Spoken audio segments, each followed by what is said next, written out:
Mide 115 metros, son los más grandes. Su diámetro, su ancho, 8 metros, el más grande del mundo, el general Sherman le llaman a ese árbol, 11 metros. Ustedes calculen. Uno busca fotos y hasta han hecho túneles allí por debajo para que pueda atravesar el vehículo. Y entonces la gente, es un paisaje precioso. No sé si conocen los parques del Sequoia. Hay hermanos que han visitado allí, la hermana allá al fondo conoce. La hermana también, seguramente, varios que habremos ido allí. Yo disfruté mirando enormes árboles, preciosos, imponentes. Pero sin embargo, mis hermanos, vamos a aprender lecciones espirituales de ellos. Y es el tema que hoy queremos compartir.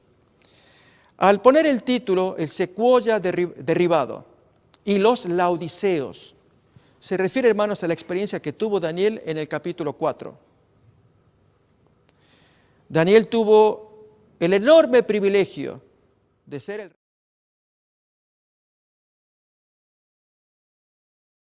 y allí Dios lo utilizó para poder revelarle a este rey majestuoso, como fue Nabucodonosor, de cuya historia ya vamos a escuchar un poco, revelarle la voluntad de Dios. El rey fue rebelde en mucho tiempo, hasta que Dios tuvo que actuar según los modos de Dios. De eso queremos tratar. ¿Tenemos ya la imagen? ¿Sí? Así las podemos. Ahí está. Bien, hermanos, ustedes lo ven allí, el Sequoia derribado y los laodiceos. En español se escribe de esa manera. Imagínense un árbol enorme. Y los laodiceos o laodicenses, ¿qué tienen que ver acá? Vamos, hermanos, entonces a mirar. Sí.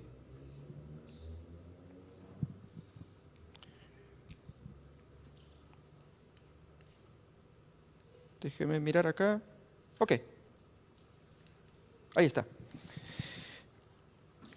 El texto bíblico de Daniel capítulo 4. Casi vamos a leer todo Daniel capítulo 4, ver imágenes y hacer comentarios. Espero que sean útiles. Yo, Nabucodonosor, estaba tranquilo en mi casa y floreciente en mi palacio. Tal vez me ayudan porque no me están dando el control desde allá. École. No, un poquito antes. Retrocedemos la imagen. Sí, el control no me están dando. École, quedamos ahí. Quiero, hermanos, leer una cita de Elena White que se encuentra en Profetas y Reyes, páginas 377 y 78. Trata de Nabucodonosor. Solo que tiene contenido llamativo, raro, no conocido quizás. Mire, a pesar de ser idólatra por nacimiento y educación y de hallarse a la cabeza de un pueblo idólatra, Nabucodonosor tenía un sentido innato de la justicia y de lo recto. Ya había nacido con un sentido así. Dios lo tenía que usar. Le era útil al Señor. Dice más. Y Dios podía usarlo como instrumento para castigar a los rebeldes y para cumplir el propósito divino. De hecho, lo levantó con un plan. Tú me serás martillo. En Jeremías capítulo 50, versículo 23, aparece la expresión, el martillo de toda la tierra. Dios lo iba a usar como instrumento para castigar a los rebeldes y para cumplir el propósito divino. Su pasión como constructor y su señalado éxito al hacer de Babilonia una de las maravillas del mundo, halagaron su orgullo al punto de poner en grave peligro sus realizaciones, los logros que había alcanzado, como sabio gobernante a quien Dios pudiera continuar usando como instrumento para la ejecución del propósito divino. En otras palabras, Dios lo venía usando, pero es aquí que se envaneció y se corría el riesgo de trabarse el uso que Dios quería hacer de él. Mis hermanos, Nabucodonosor es un personaje muy interesante, violento, es cierto. Castigó en 3 ocasiones al pueblo israelita, 3 veces lo asoló.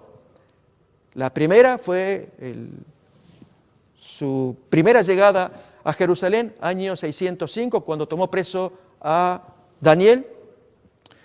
El segundo sitio lo tiene allí también contra Jerusalén en el año 597, en donde toma preso a Ezequiel.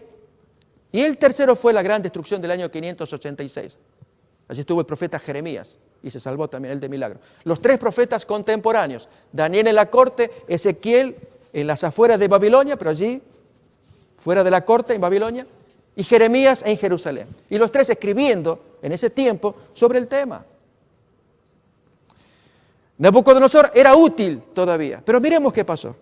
Vemos a continuación, siguiente diapositiva, que espero esto me ande, pero... ok. Vi un sueño que me espantó y tendido en cama las imaginaciones y visiones de mi cabeza me turbaron. Pasamos a la siguiente imagen. Muy bien, ahí retrocedemos. No sé si esto... un poco más. Más atrás. Más atrás. Daniel capítulo 4, hermanos, está siendo cuestionado desde el punto de vista histórico por los seculares. Es decir, aquella gente que no cree en la Biblia y en Daniel en particular, y un libro tan importante como Apocalipsis para el pueblo de Dios, hay revelaciones como esta en donde los historiadores seculares cuestionan. Ellos dicen, en las crónicas de los babilonios no aparece ninguna historia de la locura de Nabucodonosor, y menos de 7 años. Y esto Daniel no lo habrá inventado. Así que todo eso queremos ver, si nos alcanza el tiempo vamos a verlo, pero mucho más el mensaje del capítulo 4 para cada uno de nosotros. En consecuencia, hermanos, leemos la siguiente imagen. ¿Así? Por esto mandé que vinieran delante de mí todos los sabios de Babilonia, para que me mostrasen la interpretación del sueño. ¿Y quiénes vinieron? Vinieron magos, astrólogos, adivinos, caldeos, laodiceos, y les dije el sueño, pero no me pudieron mostrar su interpretación. Claro, hermano, leí de la versión Reina Valera Contreras. ¿Otra vez dónde está el texto? ¿Otra vez lo tenemos ahí? Y vinieron magos, astrólogos, adivinos, caldeos, hasta ahí nomás. Pero hermanos, los laodiceos tienen características tan especiales, los laodicenses, que las vamos a ver descritas en una cita de Ellen White. Pero solamente, yo por eso dije laodiceos, a quienes, a ese grupo de todos consejeros, Daniel les cuenta el sueño. No fue que, Nabucodonosor les cuenta el sueño, no fue que el rey olvidó el sueño, él se los contó. Y ellos no pudieron dar la interpretación. ¿Por qué? Porque eran laodiceos. ¿Qué es esto, hermano? A ver, leamos la cita de Ellen White, que aparece acá, Profetas y Reyes, página 379, la tenemos en rojo allí. Muy perturbado por el sueño, que era evidentemente una predicción de cosas adversas, el rey lo relató a los magos, astrólogos, caldeos y adivinos, pero aunque el sueño era muy explícito, ninguno de los sabios pudo interpretarlo. Una vez más, en esa nación idólatra debía atestiguarse el hecho de que únicamente los que aman y temen a Dios pueden comprender los misterios del reino de los cielos. De esta cita, hermanos, quitemos, enfaticemos, señalemos, ponemos otra vez la imagen, donde dice, evidentemente una predicción de cosas adversas. Está subrayado, hermano, póngale atención. Y luego que el sueño era muy explícito. Otro detalle. Y el tercero, que aparece subrayado abajo, únicamente los que aman y temen a Dios entienden los misterios. ¿Qué significa esto?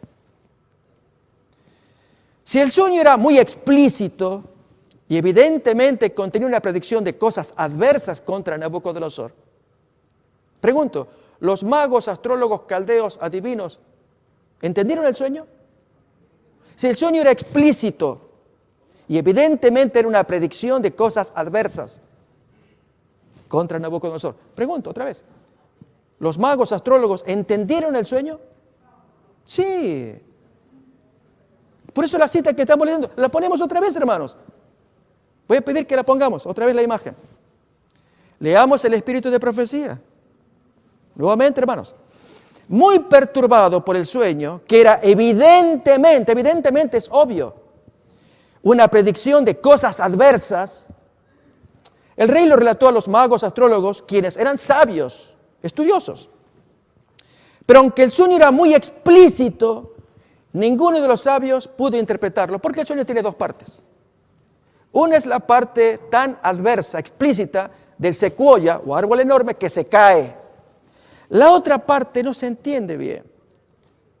¿Y cuál es? Que tenga la cepa, el tronco, rodeado con hierro y que pase en 7 tiempos.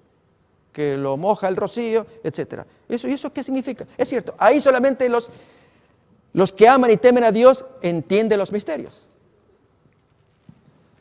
Te lo voy a ilustrar, mi querido hermano, con otra parábola. Cuenta esta parábola que un rey tuvo un sueño, y un sueño que lo hizo estremecer. Se le caía toda la dentadura, excepto un diente, y convocó a sus sabios para que le den el significado del sueño. Y entonces, reunidos varios, escuchando lo que él contaba, sí, se me cayó toda la dentadura excepto un diente. ¿Qué significa? Entonces uno dijo, yo dije sabios, hermanos, así que son los magos, astrólogos, adivinos, caldeos, ¿y quiénes más? Dije la Odisea. Oh rey, claro que sí, yo te interpreto lo que significa.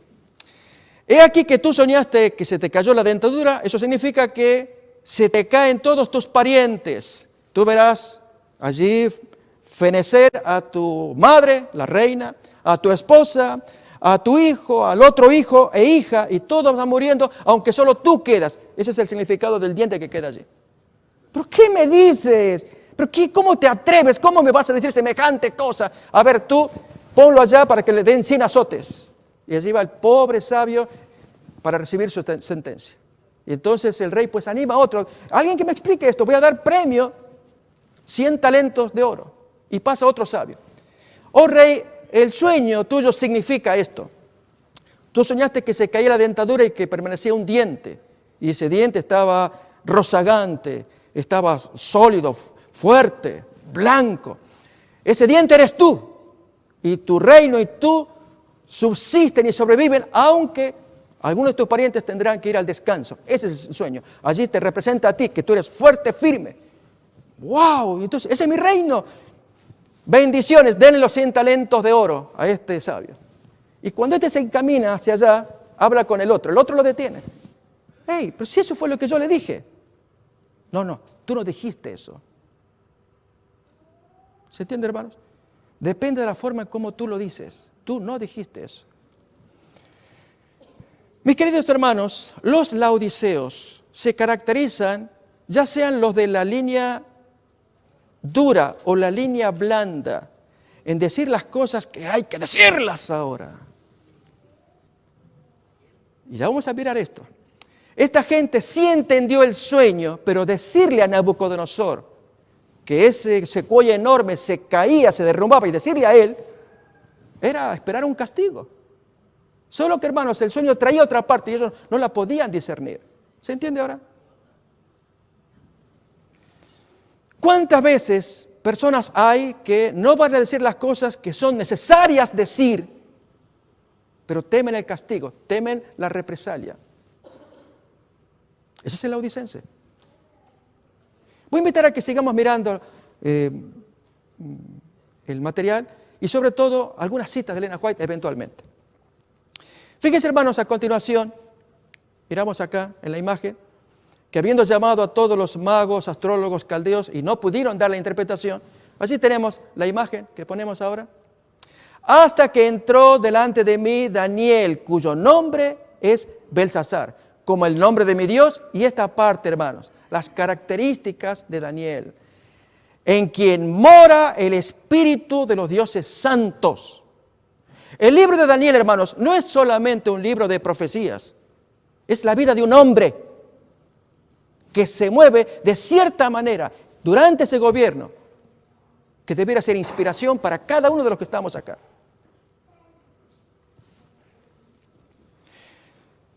Miramos la siguiente imagen, cuando ahí se nos dice, conté delante de él el sueño, diciendo,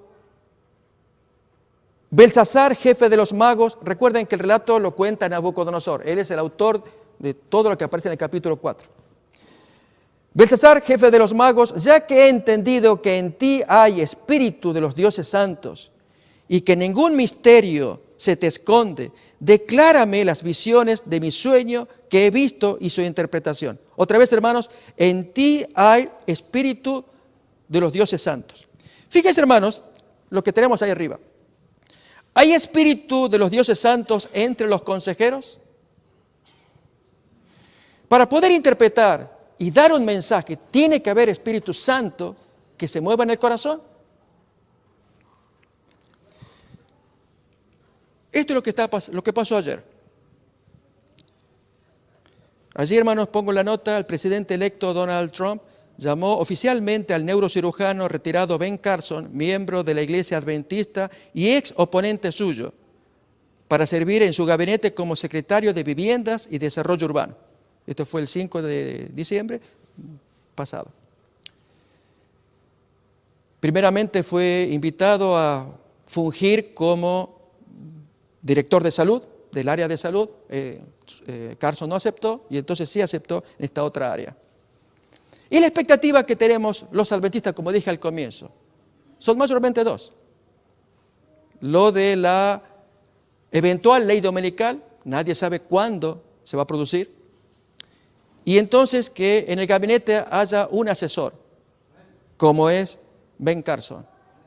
¿Y será que él le dirá al presidente lo que hay que decir? Oh, hermanos. Entonces, aquí vamos a hablar de los laodiceos mano dura y mano blanda. Pero antes, hermanos, avancemos con la explicación que va a dar Daniel. Ahí lo tenemos en la imagen a continuación. Primeramente, Nabucodonosor le cuenta. Retrocedemos un poco. Nabucodonosor le cuenta a Daniel. Retrocedemos, por favor. Ok, ahí. Estas fueron las visiones de mi cabeza mientras estaba en mi cama. Me parecía ver en medio de la tierra un árbol cuya altura era grande. Crecía este árbol y se hacía fuerte, y su copa llegaba hasta el cielo, y se le alcanzaba a ver desde todos los confines de la tierra. ¿La anterior? La anterior. Su follaje, la anterior, por favor. No, la anterior. Eso. Su follaje era hermoso y su fruto abundante, y había en él alimento para todos. Debajo de él se ponían a la sombra las bestias del campo, y en sus ramas hacían morada las aves del cielo, y se mantenía de él toda carne. Ustedes disculpen, no están dando bien acá el control. Retrocedemos, ahí está.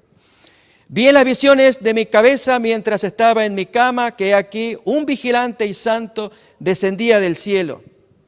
Siguiente.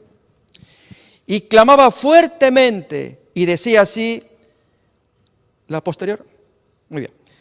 Derribad el árbol y cortad sus ramas, quitadle el follaje y dispersad su fruto. Y váyanse las bestias que están debajo de él y las aves de sus ramas. Siguiente. Mas la cepa de sus raíces dejaréis en la tierra con atadura de hierro y de bronce entre la hierba del campo. Recuerden, hermanos, esta es la parte que es difícil de interpretar. Y entonces, sigue a continuación. Sea él mojado con el rocío del cielo y con las bestias sea su parte entre la hierba de la tierra. Su corazón de hombre sea cambiado y le sea dado corazón de bestia, y pasen sobre él 7 tiempos. Y a continuación, la sentencia es por decreto de los vigilantes y por dicho de los santos la resolución, para que conozcan los vivientes que el Altísimo gobierna el reino de los hombres, y que a quien él quiere lo da y constituye sobre él al más bajo de los hombres. Y aquí, hermanos, comienzan las escenas que son las que más pegan en mi corazón. Lo que viene a continuación. Yo, el rey Nabucodonosor, he visto este sueño. Tú, pues, Belsasar, dirás la interpretación de él, porque todos los sabios de mi reino no han podido mostrarme su interpretación.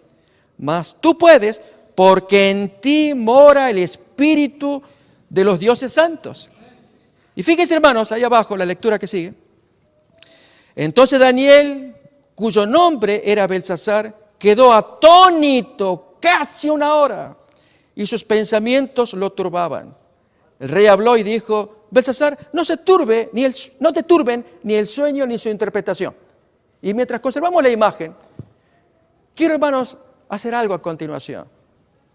Ustedes observen allí los magos, hechiceros, astrólogos y demás que están alrededor, en la corte, alrededor de Nabucodonosor, y Daniel, que él está turbado.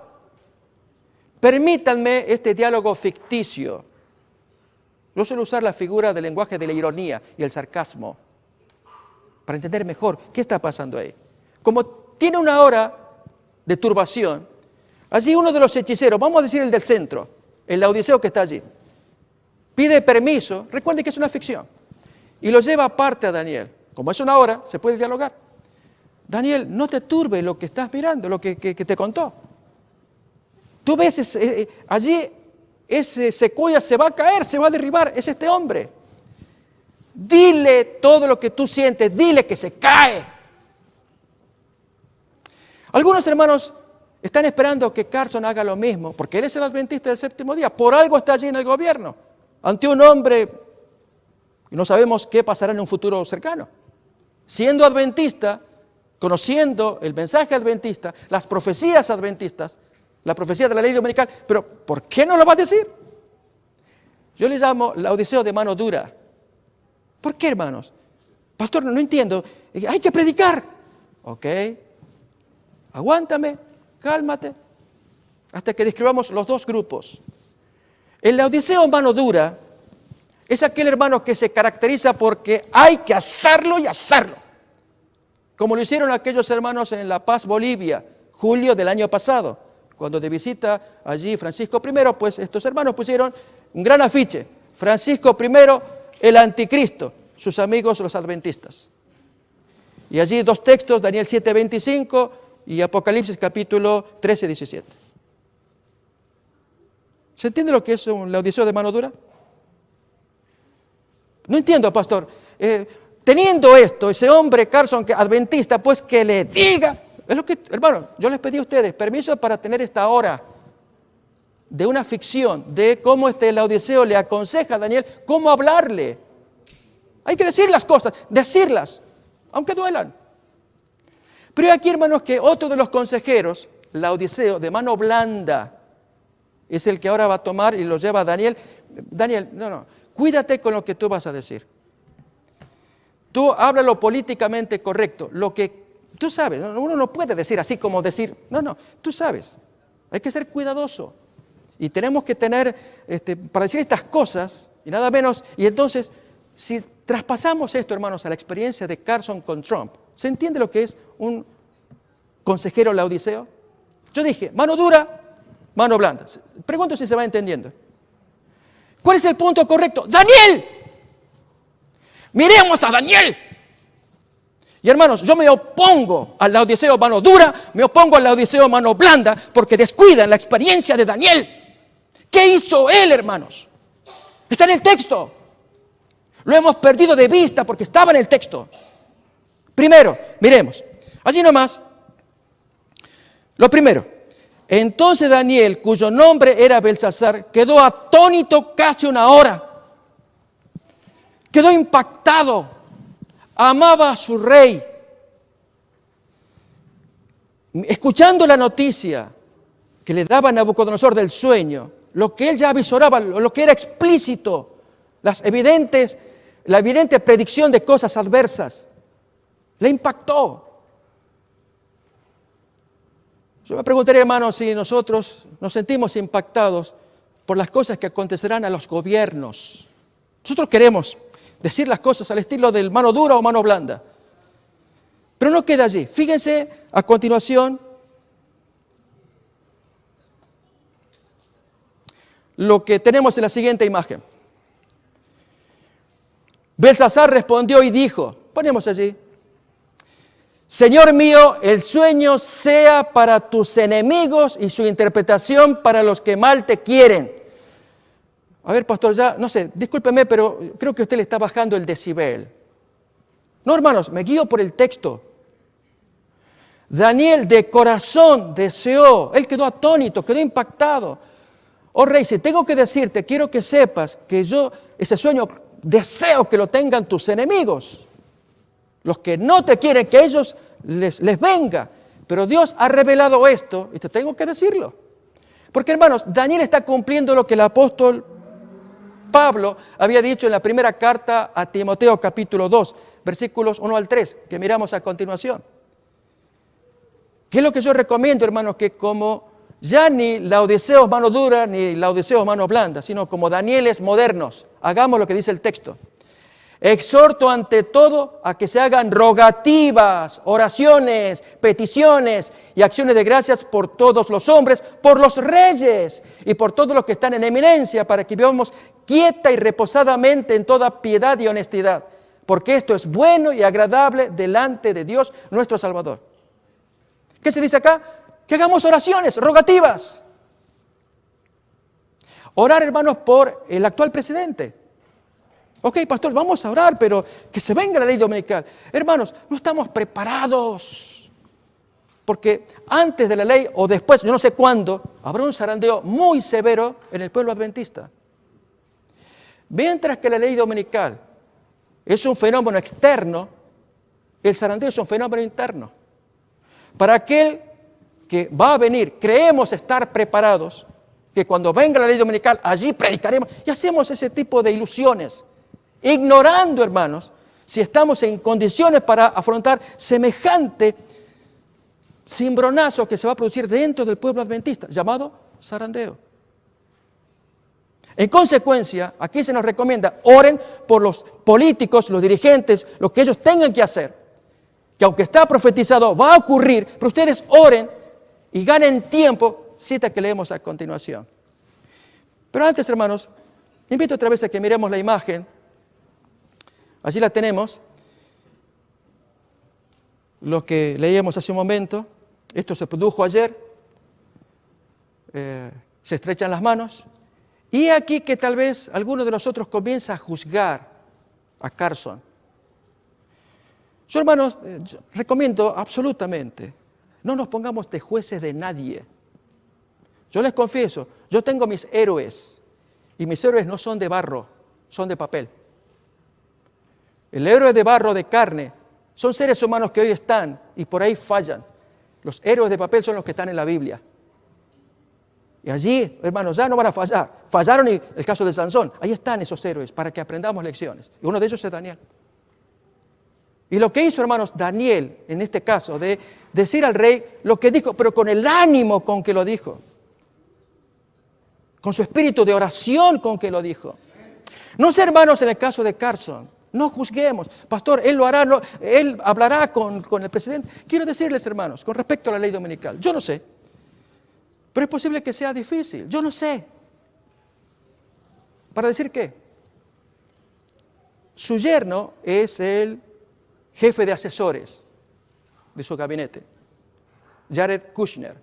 Y él es judío practicante, judío ortodoxo. Él, casado con la hija de Trump, Ivanka Trump, en el 2009, ella es judía, prosélita, se hizo judía, guardan el sábado celosamente.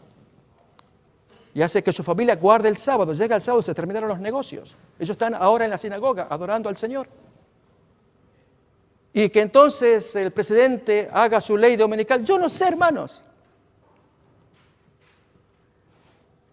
Que haya presión popular de acuerdo a la cita. Eso es más probable, la cita de Elena White.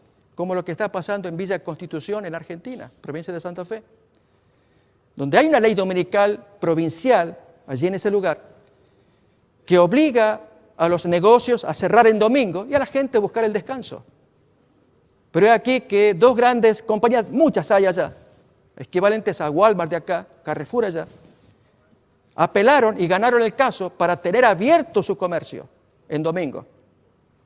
Pero aquí, hermanos, que la ley se impone. ¿Por qué? Porque el público no va a ir a comprar. Ellos decidieron boicotear a esas grandes compañías. No van a ir en domingo a comprar. Es el pueblo el que quiere. Hermanos, en este caso yo no sé. Con este presidente, su yerno, su hija, guardadores del sábado, Carson al lado allí, cuando el pueblo quiere hacerlo e imponer a fuerzas. Así trata la cita de Elena White en el conflicto de los siglos. Por lo tanto, especular cómo va a ser, yo sugiero, hermanos, no lo hagamos. Dediquémonos a cultivar más el espíritu de Daniel en nuestro corazón. Más todavía, miremos la cita de Elena White, la cita bíblica de Jeremías capítulo 29, versículos 4, 7 y 10 que aparece allí.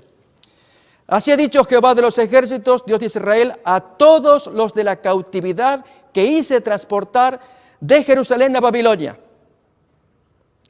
Procurad la paz de la ciudad a la cual os hice transportar, es decir, Babilonia, y rogad por ella a Jehová. Noten, rogad por ella, porque en su paz tendréis vosotros paz. Porque así dijo Jehová, cuando en Babilonia se cumplen los 70 años, yo os visitaré para haceros volver. Pero mientras tanto, hagan lo que yo les pido. Rueguen, oren, vivan en paz. Porque en la paz de esa ciudad ustedes van a tener paz. Y yo voy a actuar, yo los voy a traer, yo cumplo mi palabra. Hermanos, oremos por este gobierno.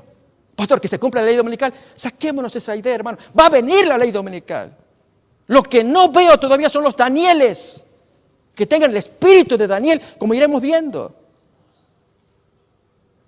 Ese espíritu que ore por ese gobierno, que tiemble, que no sea el Laodiceo mano dura, mano blanda, el políticamente correcto. Acuérdense, hermanos, del Laodiceo mano blanda. Sedequías, hijo de Kenana.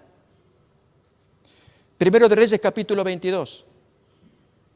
Cuando Acab llama a sus 400 profetas de Jehová, no eran de Baal, para que le sugieran, le den la opinión, como consejeros, si él debía tomar Ramot de Galad.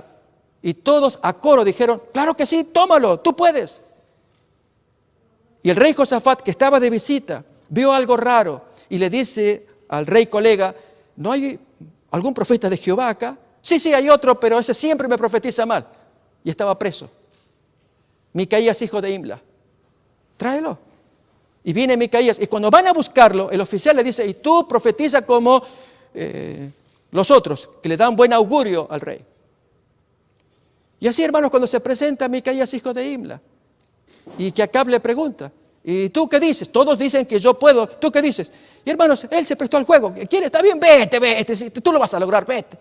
No me hables así, dime la verdad. Ok, ¿quieres la verdad? Ahí te la va. Un capítulo precioso, hermanos, de gente que no se dedica a hablar lo políticamente correcto. Hay que decir las cosas como Dios quiere que se digan. Y en mi caso, hermanos, yo voy a decir las cosas como están en Daniel 4. El espíritu de Daniel. No que haya gente mano dura o mano blanda. ¿Se entiende? Miremos a Daniel, hermanos. Ponemos la siguiente imagen. Dijo Daniel, el árbol que viste, que crecía y se hacía fuerte y cuya copa llegaba hasta el cielo y que se veía desde todos los confines de la tierra, cuyo follaje era hermoso y su fruto abundante, y en que había alimento para todos, debajo del cual moraban las bestias del campo y en cuyas ramas anidaban las aves del cielo. Tú mismo eres, oh rey, que creciste y te hiciste fuerte, pues creció tu grandeza y has llegado hasta el cielo y tu dominio hasta los confines de la tierra. Pregunto, hermanos, ¿se ve aquí a un consejero que agrade el oído? Que esté acá diciéndole cosas lindas, tú creciste, tú eres grande. El diente que te quedó en el sueño es el de tú eres blanco, ¿verdad? Fuerte. Hermanos, estos son aquellos que halagan el oído. Daniel dice como él lo vio, pero dice más todavía. Y en cuanto a lo que vio el rey, esto es, un vigilante y santo que descendía del cielo y decía, cortad el árbol y destruidlo, mas la cepa de sus raíces dejaréis en la tierra con atadura de hierro y de bronce en la hierba del campo, sea mojado y con el rocío del cielo y con las bestias del campo sea su parte, hasta que pasen sobre él 7 tiempos. Esta es la interpretación, oh rey, y la sentencia del Altísimo que ha venido sobre mi señor el rey. Que te echarán de entre los hombres y con las bestias del campo será tu morada. Hermanos, yo les invito a que ustedes piensen el tono de voz con que Daniel lo habrá dicho para que Nabucodonosor no le corte la cabeza. Y con las bestias del campo será tu morada, y con hierba del campo te apacentarán como a los bueyes. ¿Sigue más la imagen? Y con el rocío del cielo serás bañado, y 7 tiempos pasarán sobre ti, hasta que conozcas... ponemos la siguiente. La otra imagen, ahí está. Hasta que conozcas que el Altísimo tiene dominio en el reino de los hombres y que lo da a quien Él quiere. Noten ahí, Nabucodonosor sensato. Y en cuanto a la orden de dejar en la tierra la cepa de las raíces del mismo árbol, significa que tu reino te quedará firme luego que reconozcas que el cielo gobierna. Y a continuación, hermanos, cita de Elena White oportuna. El detalle que se nos olvidó, que se le olvidó al laodicense mano dura, al laodicense mano blanda. La cita de Elena White dice, Profetas y Reyes, página 380. Habiendo interpretado fielmente el sueño, Daniel rogó al orgulloso monarca que se arrepintiese y se volviese a Dios para que haciendo el bien evitase la calamidad que le amenazaba. Suplicó el profeta. Y hermanos, fíjense allí en la siguiente imagen, de rodillas. El pintor lo puso de rodillas. No sé si habrá sido así de rodillas, pero la imagen de suplicar, de rogar, que la hermana White dice, lo expresa la imagen.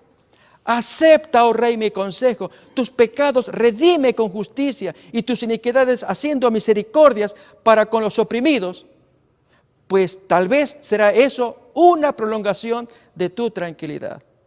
Pregunto, hermanos, ¿se logra ver lo que es el espíritu de Daniel?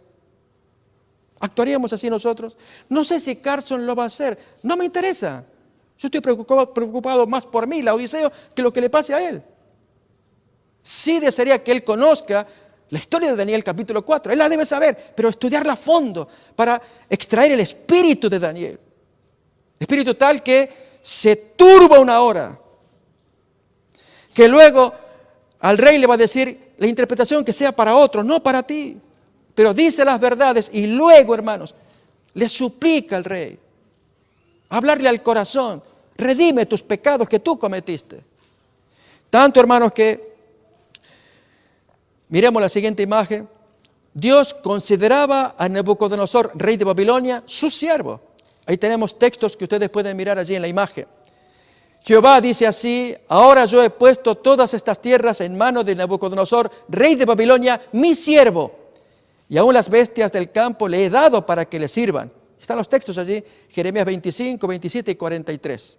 Entonces, él era siervo de Dios. Solo que en ese momento, de Daniel 4, estaba viviendo algo especial. A ver, fijémonos a continuación. Todo esto vino sobre el rey Nabucodonosor. Daniel 4, 28. Elena White, el comentario adicional que nos da. Por un tiempo la impresión que habían hecho la amonestación y el consejo del profeta fue profunda en el ánimo de Nabucodonosor. Así tiene que ser un predicador adventista, un hermano consejero adventista, un hermano laico que trate con el Espíritu Santo de hablarle al corazón, más que mano dura o lo políticamente correcto. Pero el corazón que no había sido transformado por la gracia de Dios, no tarda en perder las impresiones del Espíritu Santo.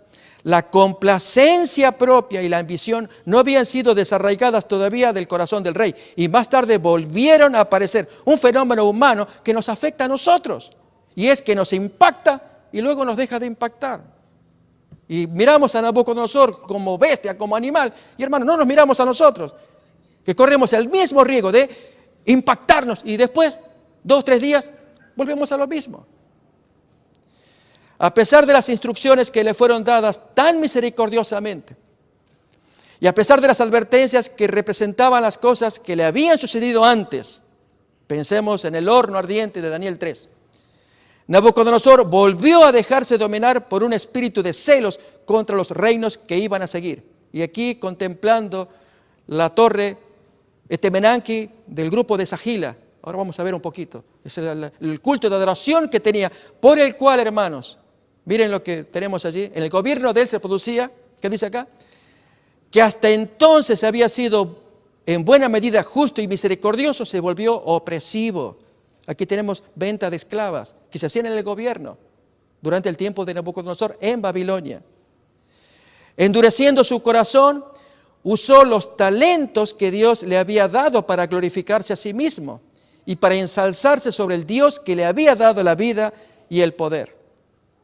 El juicio de Dios se demoró durante meses, pero en vez de ser inducido al arrepentimiento por esta paciencia divina, por esa súplica de Daniel, el rey alentó su orgullo hasta perder confianza en la interpretación del sueño y burlarse de sus temores anteriores.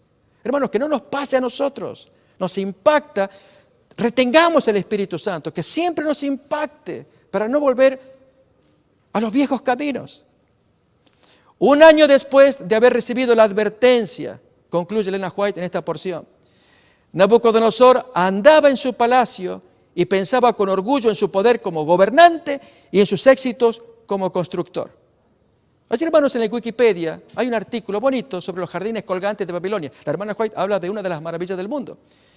Los jardines colgantes de Babilonia son considerados una de las 7 maravillas del mundo antiguo y fueron construidos en el siglo VI antes de Cristo durante el reinado de Nabucodonosor II en la ciudad de Babilonia, a orillas del río Eufrates, en Mesopotamia.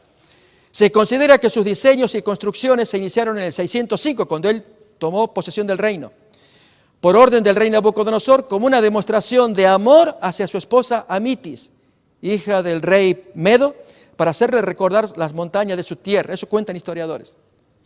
Un marido que ama a su esposa y le construye una de las 7 maravillas del mundo. Una buena lección para los maridos modernos, ¿no? A ver si alguno le gana a Nabucodonosor. Hermanos, pero vamos a mirar ahora una frase de Nabucodonosor que se encontró en una tablilla en el Museo de Berlín. Merecía una bofetada. Dios lo usaba, le enseñaba. Miremos la lectura de esa tablilla. Yo he hecho a Babilonia, la santa ciudad, la gloria de los grandes dioses, más destacada que antes, y he impulsado su reconstrucción. He hecho que los santuarios de dioses y diosas sean iluminados como el día. Ningún otro rey entre todos los reyes jamás ha creado, ningún otro rey anterior ha construido jamás lo que yo he construido magníficamente para Marduk.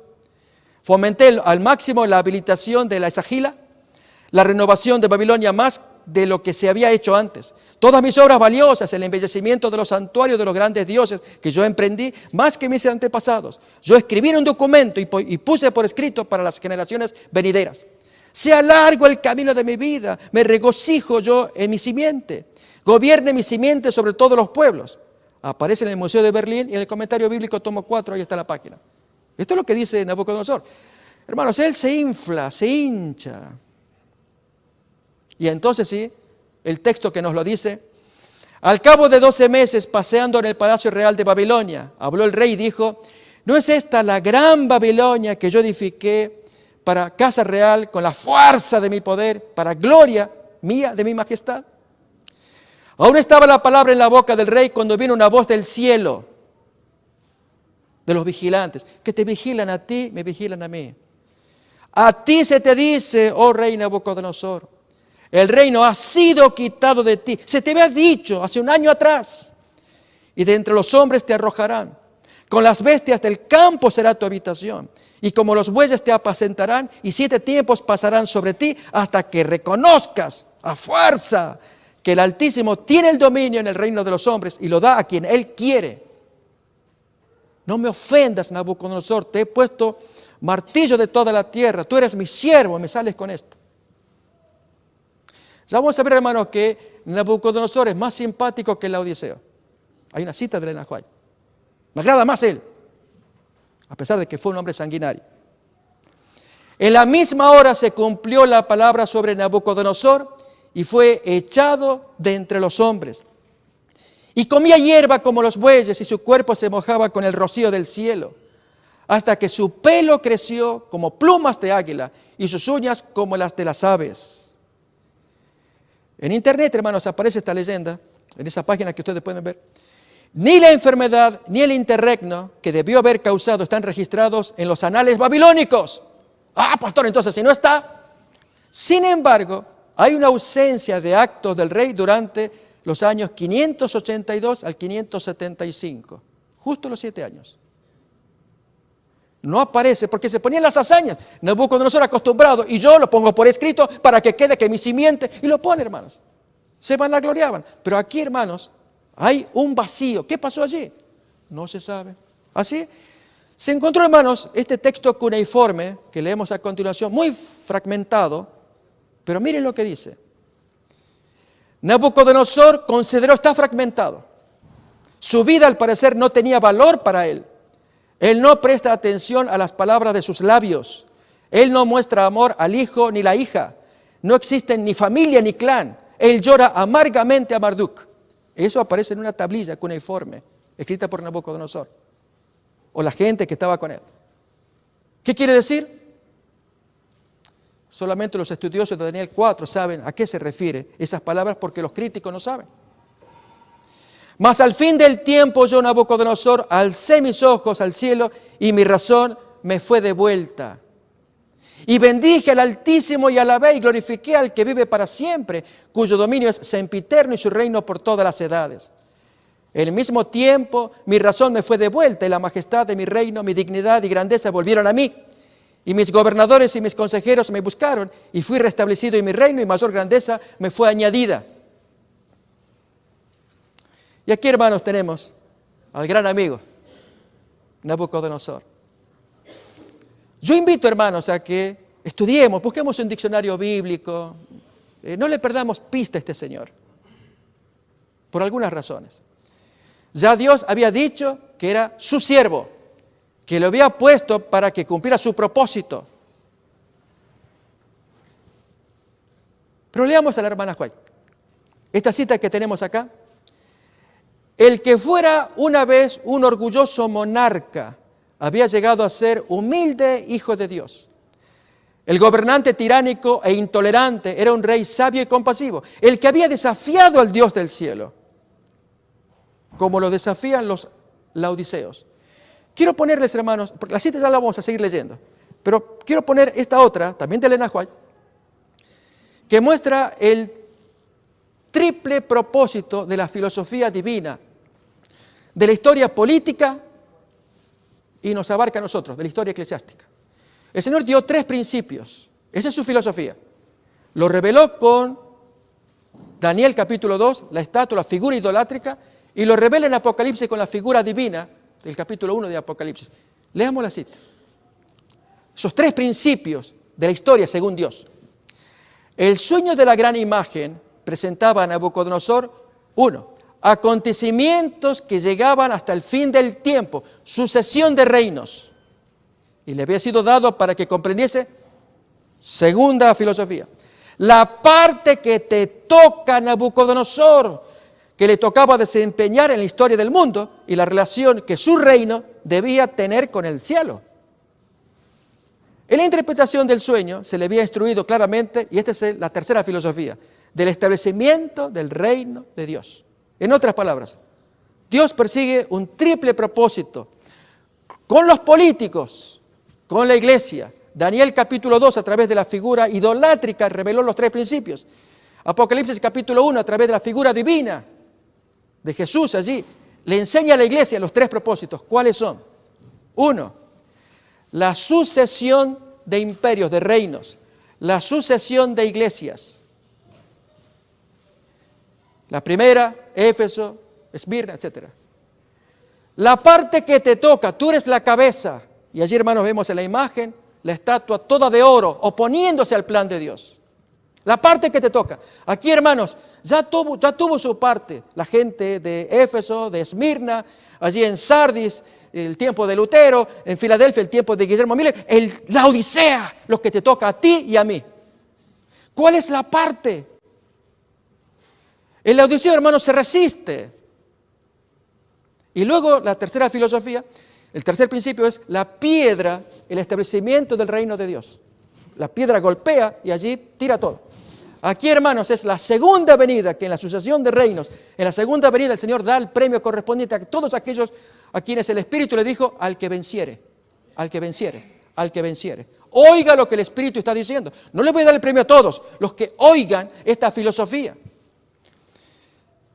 En el caso de Nabucodonosor, hermanos, pasamos la imagen. Miren lo que la hermana White dice. Y esta es ya la última imagen. Repaso otra vez. El que fuera una vez un orgulloso monarca había llegado a ser humilde hijo de Dios. El gobernante tiránico e intolerante era un rey sabio y compasivo. El que había desafiado al Dios del cielo y blasfemado contra él, reconocía ahora el poder del Altísimo y procuraba fervorosamente promover el temor de Jehová y la felicidad de sus súbditos. Mis hermanos, él murió en el año 562 a.C. Y de acuerdo a esa fecha que nos dan en internet, en el 575 recuperó, pasaron los 7 años. Así que le sobrevivieron 13 años, desde que se sana de la locura hasta que él muere. 13 años, en que promueve fervorosamente el temor de Jehová y la felicidad de sus súbditos, bajo la reprensión de aquel que es Rey de reyes y Señor de señores. Nabucodonosor había aprendido por fin el cabezón, por fin le entró. A ti, mi hermano Laodiceo, a ti y a mí, Laodiceo, ¿nos va a entrar alguna vez? Por eso es superior, nos gana. Él fue rebelde, pero hermanos, pudo aprender a fuerza de humillarlo, pero aprendió la lección. Y ahora Él lo promueve. Mis hermanos, como adventistas del séptimo día, conociendo los 3 principios de la filosofía divina, de cómo Dios maneja la historia, política, eclesiástica. Y a Laodicea le dice, no seas de los laodiceos mano dura, laodiceos mano blanda, sé como Daniel, maneja la profecía como lo hace Daniel. Y avanzamos.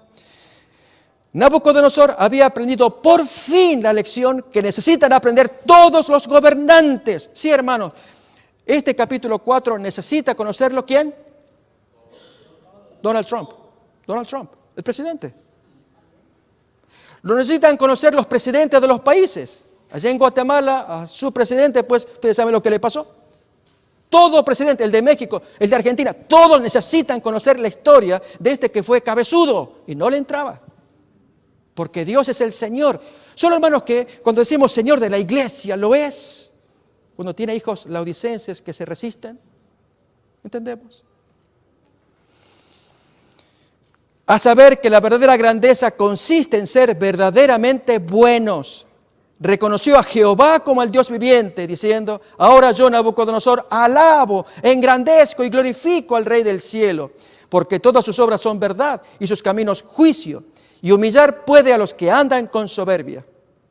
Estaba ahora cumplido el propósito de Dios de que el mayor reino del mundo manifestase sus alabanzas. Y mira, hermanos, cómo termina acá la hermana White. La proclamación pública en la cual Nabucodonosor reconoció la misericordia, la bondad y la autoridad de Dios fue el último acto de su vida que registra la historia sagrada. ¿Lo veremos en el cielo? Yo, hermanos, no puedo afirmarlo. Si hay cita de Elena White, pues pásenme. Yo creería que sí, pero es una opinión mía. Acá está muy bonito. Fue el último acto que cuenta la Biblia, que le interesa poner la Biblia de este hombre. Porque el Señor pudo haber puesto algo más y decir que al final, ¿cuántos casos hay de reyes como Asa, que fueron bonita gente, pero al final, ¿sí?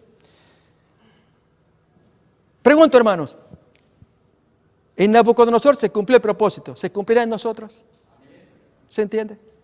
¿Queremos que se cumpla? Ese es nuestro mensaje.